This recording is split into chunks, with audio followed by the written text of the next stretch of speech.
Ang akong pangutana, kung ato kas pasungan ibutang, unsa may baho dito? Welcome back to Born to Praise TV channel. We are created to praise and worship God.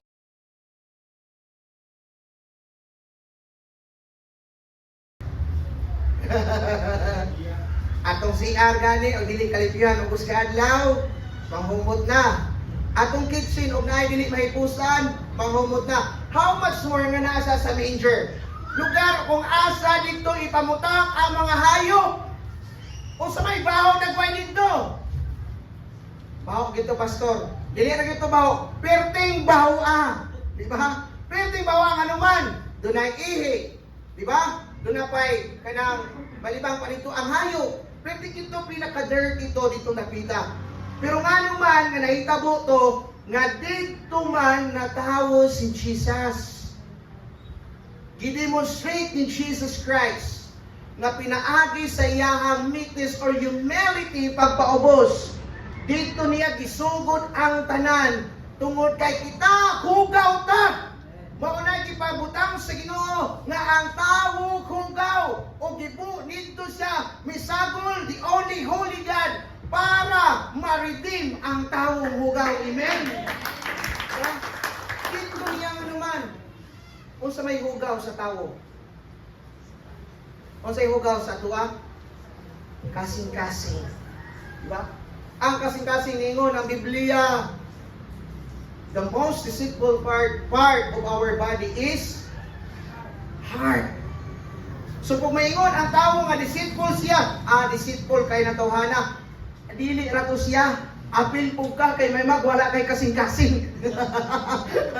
Di ba? Mayon ka nga, maguluwat kay tawhana, ingon ana, marok kay tawhana, apil gihapon ka kay mamang wala kay kasing-kasing. Di ba? Sumunod ang pinaka hugaw nga dapat giadto ni Jesus aron mo makita dito nga natawo ang muridim sa hugaw nga kasing-kasing. Diba? Natawo ang muridim sa hugaw nga kasing-kasing. Karon, kinsa may parehab story ni Jesus. Sa panahon nga bata pa siya. Kinsa parehab story? Ang parehab story ni Jesus kinsa man sa panahon na bata pa siya. Si Moses. Si Moses. Isa may nakabasaan na. Diyo tayo na nakabasa, pastor. Pero umungutan na, kasi nakadungog anak pagwali, daghan may. Basa may giniskutan. So pagbasa, diyo tayo nakabasa. Pero ang nakadungog panahos wali, daghan may. Okay? Amen? So karon, si Moses isuon na sa Exodus chapter 2. Okay. Exodus chapter 2. Verse 6. Ang masahon na sa verse 6. Ingat rin. When she opened it, kanin diri taima, mo na niya ang story sa verse 1, hangtod ni sa verse whole chapter sa panahon ni Moses, nga si Moses ani taima patyon ang mga lalaki. Patagyapong laki. Okay. Kinsa may hari ato taima? Si Parao mo ay hari. So patyon ang mga batang lalaki tungod kay kani si Moses manggod. Nakit-an siya sa iyahang mama nga gwapo. Okay. Ambungan. Unya karon kung mahimo na mapatay ni siya, siyempre bisan din sang ginikanan, maluoy kita sa tuwang anak. So sa may ang gibuhat, iyahang himuan og basket. Kay basin niya moingon mo nga gipaano dayon niya. Pagbutang pala mas tubig, patay na si Moses. Okay. Himuan niya sudlanan. Sa karon pagbutang pag nahimo na sudlan, gibutang dito si Moses. Pagkabutang dito ni Moses, wala pa man siya pangalan atong taima. Wala pa siya pangalan. Nagsuri-suri ang anak sa hari. Pagsuri-suri sa anak sa hari, kauban ang iyang ginatawag nato nga mga maidservants. Okay, nga mga babayi. So nakita nila ang basket o iyang gipakuha ang basket. Pagkakita niya nga ang bungan man si Moses, motong tuwa nga ginganlan niya Moses kay giredeem gikan dito sa suba, gikuha gikan sa suba. Maong gipanganlan niya og Moses. Karon gipatutoy na balik ra gyapon dito sa inahan kay ang isuon niya babaye gatan-aw man. o kung saon man unya ni pagbuhi, mangita ko og Hebrewanon para makapasoso ani. So maong yan ipangita ang iyaharagyan kong mama, di ba? Nawala o dayon wala? Oh, nawala o dayon?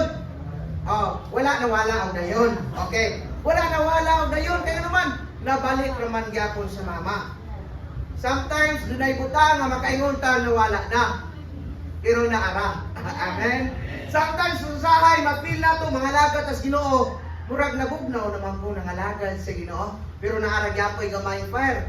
May gani napay charcoal na ibilin, wala pa nahimong abo. Kay naabo na pagkahuman ana ilabay na gyud das paano na gyud ta, di ba? So salamat sa Ginoo, ani taima sa panahon ni Moses nga nakit-an sa iyang isuon ang Ginoo dili gyud na mahugdan o pamaagi kung gitawag gyud ka para niya. Diba?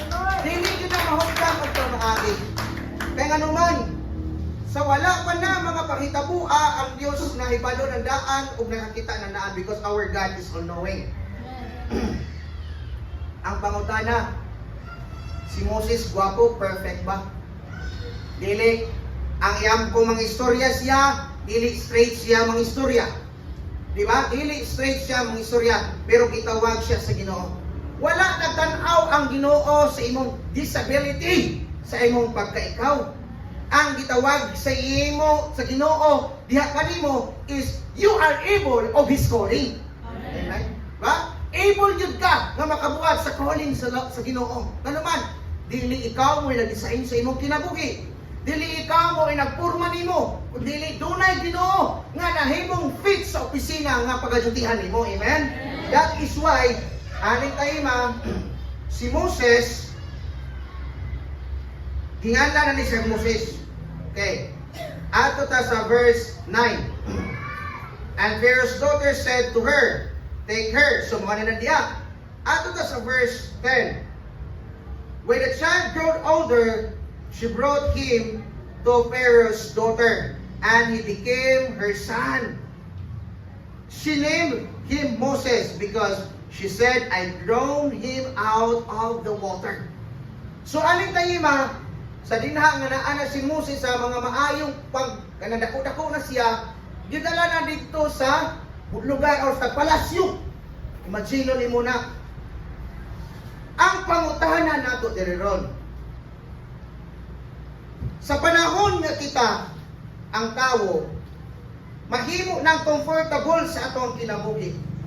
Sa panahon ang tao nga mahimo ng feel niya nga adunahan na siya. Gaan ang iyang kinabuhi. Imagine nimo, nasa palasyo unya mo puyo. Unya kung nasa palasyo mo puyo, magproblema sa bugas dili. Magproblema sa sudan dili. Magproblema sa isuot dili. Manglaba pa sa dili. Magluto pa sa dili. Maninhig pa sa dili. Walay buhaton. Nganuman, anak naman siya sa prinsesa. Amen? Tawhay na. Ang tawo, ganahag tawhay dili. Ganahag tawhay. Isa may dili ganahag tawhay dili. Walay dili ka nahagtawhay.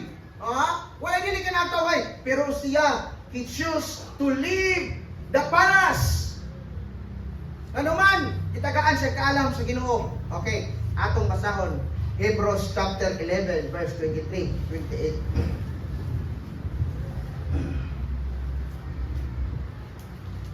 Okay. Hebrews 11. 23 to 28. By faith, o sa diadre, by faith, amen? By faith, Moses, when he was born, was hidden for 3 months by his parents because they saw that the child was beautiful and they were not afraid of the king's edict.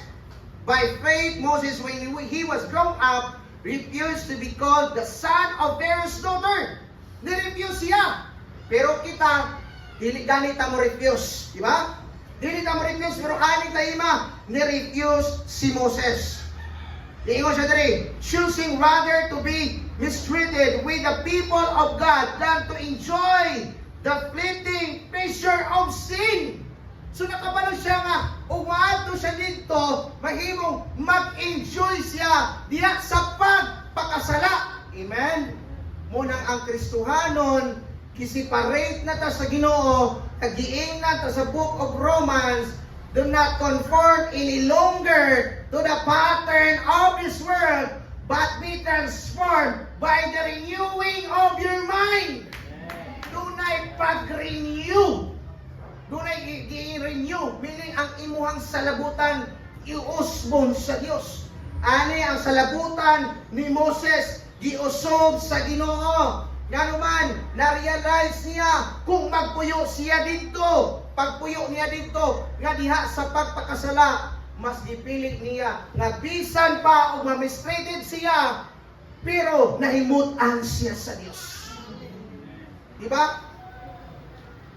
Kung gitawag ka sa Ginoo, kung calling nimo ang pagpangalagad sa Ginoo, bisan pag nakabalo ka nga magbati kag kalisod, bisan pag nakabalo ka nga biay-biayon ka, bisan pag nakabalo ka nga pasakitan ka, ang calling sa Ginoo sa imong kinabuhi dili gyud na mausab. Amen. Ang purpose sa Ginoo sa imong kinabuhi wala gyud na pagkausab. Walay shadow of variation, shadow due to change. Tungod kay ang pagtawag sa Ginoo mao'y perfect sa iyang calling para sa imo. Thanks for watching. Don't forget to subscribe Born to Praise TV channel.